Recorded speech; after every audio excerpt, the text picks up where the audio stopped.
You both like each other. You both feel it. Close your eyes for a few seconds and breathe. Because what you are feeling, what your heart is trying to understand, and what your mind continually returns to is not a coincidence. It is not your imagination. It's not simply a phase.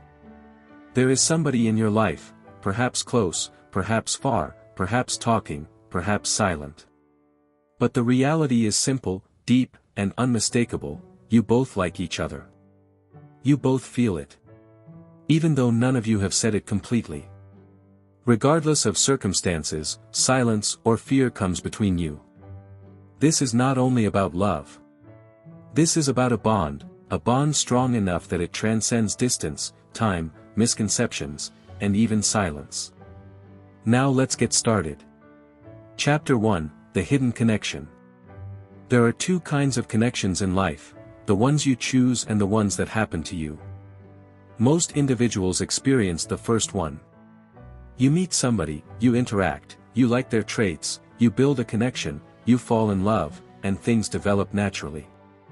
But the connection you are feeling, the deep feelings of attraction that feel like your soul understands theirs, is the second one. You did not plan it. You didn't expect it. You just felt it. And what's even more powerful is that they felt it too. Perhaps even before you knew it, there was something unusual in the way they looked at you. The unintentional touch of your hands conveyed a strange feeling. Something unusual in the silence between phrases. Something that didn't need explanations because it was fully understood. You did not fall for each other. You remembered each other. Chapter 2: Why You Both Feel It. You feel them in your mind. You feel them in your quiet moments. Even if you try to divert yourself, they show up again. Not because you are obsessed, but because your spirit refuses to forget what it considers as genuine. When someone touches your heart, not with words, not with gifts, not with promises, but with their presence, vitality, and unspoken understanding, you cannot remove it. And whether they talk about it or not, they also feel this pressure. Their soul also whispers your name at moments when nobody can hear. Human psychology says if two souls have a common emotional frequency, silence becomes conversations, eyes become language, and distance becomes meaningless. You both reflect each other's sentiments, even though you don't reflect each other's actions. Chapter 3: The Fear Between You Two. If the connection is strong, if you both desire each other, if you both can feel it, then why aren't you together? This is where many individuals misunderstand love. A strong connection doesn't necessarily progress further because of love. Sometimes things get blocked because of fear, fear of losing, fear of not being sufficient, fear of weakness, fear of getting betrayed again, fear of opening the heart that once bled, and fear of endangering something that seems precious. When you truly desire someone, you don't handle it casually. You become cautious. You become jealous. You hesitate because you know the reality: if things go well, they could be everything. If things go wrong, you might never be the same again.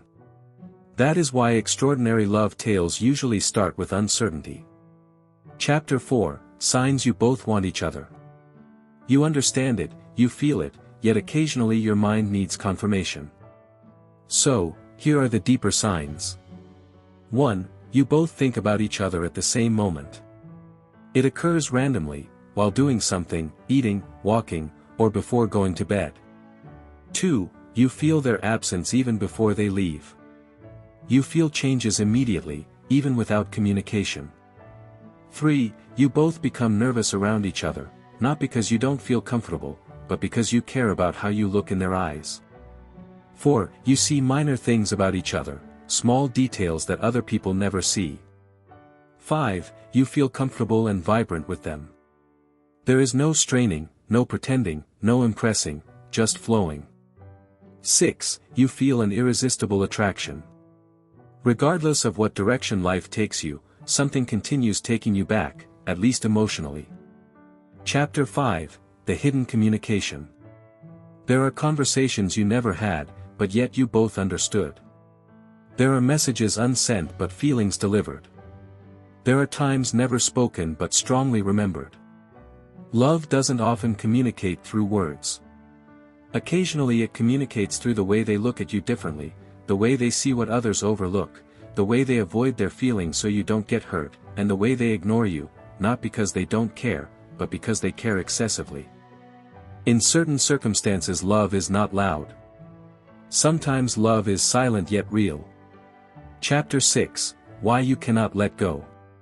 People believe you're holding on since you are emotional, dumb, or bonded. No, you cannot let go because something still feels unfinished. The narrative doesn't feel closed. The emotional gate never shut.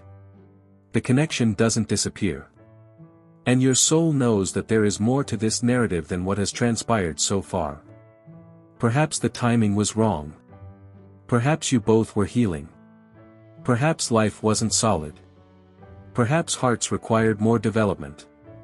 Perhaps maturity was absent, yet the connection remained. True love doesn't go away. It waits patiently until two souls are ready. Chapter 7, The Emotional Reflection. You miss them. They feel the same. You think about sending messages. They pick up their phone too. You wonder whether they care. They wonder whether you stopped caring. Both hurt. Both are afraid. Both are quiet. Both pretending. Both are hopeful. You both are reflecting, not because you're vulnerable, but because you are attached.